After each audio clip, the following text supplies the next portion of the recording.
बिस्मिल्लाहिर्रहमानिर्रहीम। अस्सलाम वालेकुम। कैसे हैं आप सब? उम्मीद करती हूँ सब खैरियत से होंगे।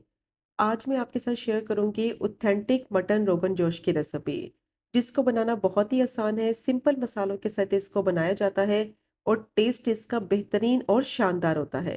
ना ही इसमें प्याज का इस्तेमाल करेंगे और ना ही टमाटर का इस्तेमाल किया जाता है।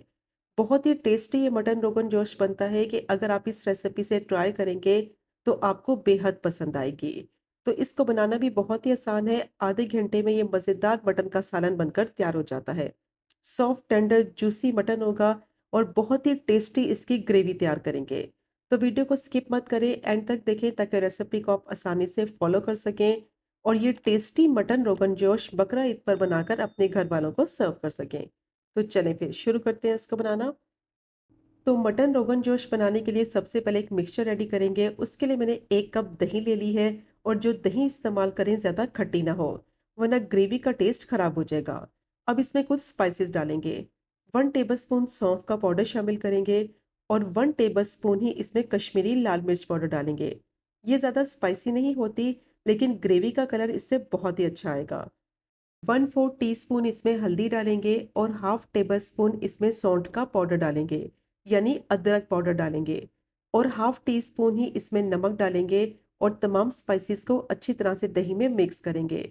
और अगर आपके पास सौंफ का पाउडर नहीं है तो 1 टेबल स्पून सौंफ को मिक्सर जार में अच्छी तरह से बिल्कुल बारीक पीस लें और पीसने के बाद छलनी की मदद से इसको छान लें, तो बेहतरीन सौंफ का पाउडर तैयार हो जाएगा।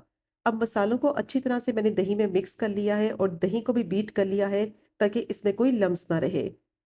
और दही का टेक्सचर देखें कितना गाढ़ा है। पतला दही ज़्यादा नहीं इस्तेमाल करना इस रेसिपी के लिए।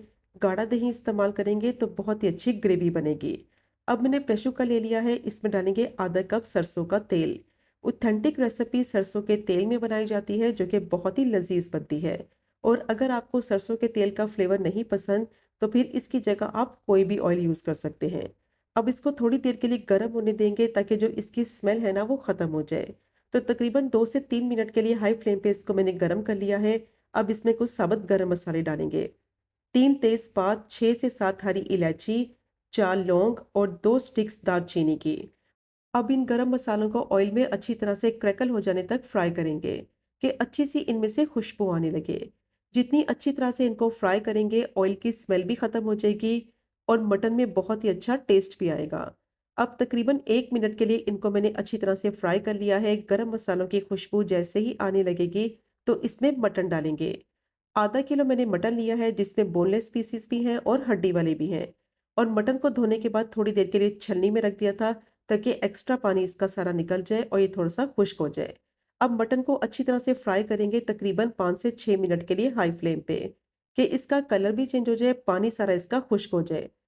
क्योंकि गोश्त जैसे ही पकने लगेगा इसका काफ़ी पानी निकलेगा, तो पानी इसका सारा खुश्क करना है।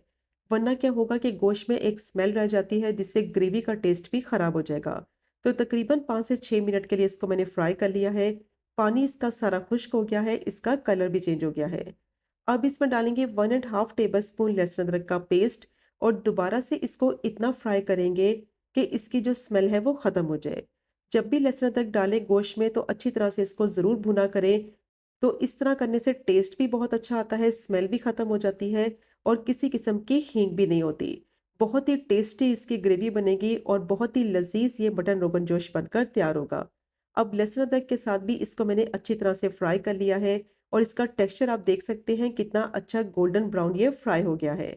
तो इस पॉइंट पर जो दही का मिक्सचर रेडी किया था वो इसमें सारा ऐड कर देंगे और इसको डालने से पहले फ्लेम को बिल्कुल लो रखेंगे ताकि दही जो है वो फटे नहीं। वरना अगर हाई फ्लेम होगी दही डालेंगे तो ये फट सकती है, जिससे जो मसाले का टेस्ट है वो भी ख़राब हो जाएगा, मसाले का टेक्सचर भी ख़राब हो जाएगा और फुटकियाँ बन जाएंगी। तो इसलिए फ्लेम को बिल्कुल लो रखेंगे। इसको डालते वक्त अच्छी तरह से इसको मिक्स करेंगे और मिक्स करते हुए इसको इतना पकाएंगे कि दही का पानी भी खुश्क हो जाए, ऑयल सारा इसका सेपरेट हो जाए। ना ही इसमें प्याज का इस्तेमाल किया जाता है, ना ही इसमें टमाटर का इस्तेमाल होता है। दही में ही इसकी ग्रेवी बनती है जिससे बहुत ही फ्लेवरफुल और रिच टेस्ट आता है और बहुत ही मज़ेदार ये मटन रोगन जोश बनता है। मस्ट ट्राई कीजिएगा, झटपट भी बन जाता है और खाने में इसका जायका बेहतरीन और लाजवाब होता है। अब मटन को मैंने दही के साथ अच्छी तरह से भून लिया है। पानी दही का सारा खुश्क हो गया है, ऑयल इसका सेपरेट नज़र आने लगा है और दही देखें कितनी अच्छी तरह से मिक्स हो गया है। इसका टेक्सचर आप देख सकते हैं, बिल्कुल भी इसमें फुटकियाँ नहीं बनी, बहुत अच्छी तरह से दही मिक्स हो गया है। अब जैसे ही ऑयल इसका नज़र आने लगेगा तो इसमें पानी डालेंगे गोश्त को गलाने के लिए। तो पहले मैंने इसमें 1 ग्लास पानी ऐड किया है, साथ ही इसमें हाफ़ टी स्पून नमक भी शामिल करेंगे। नमक मैंने पहले भी ऐड किया था हाफ़ टी स्पून, और हाफ़ टी स्पून अभी ग्रेवी के मुताबिक डालेंगे।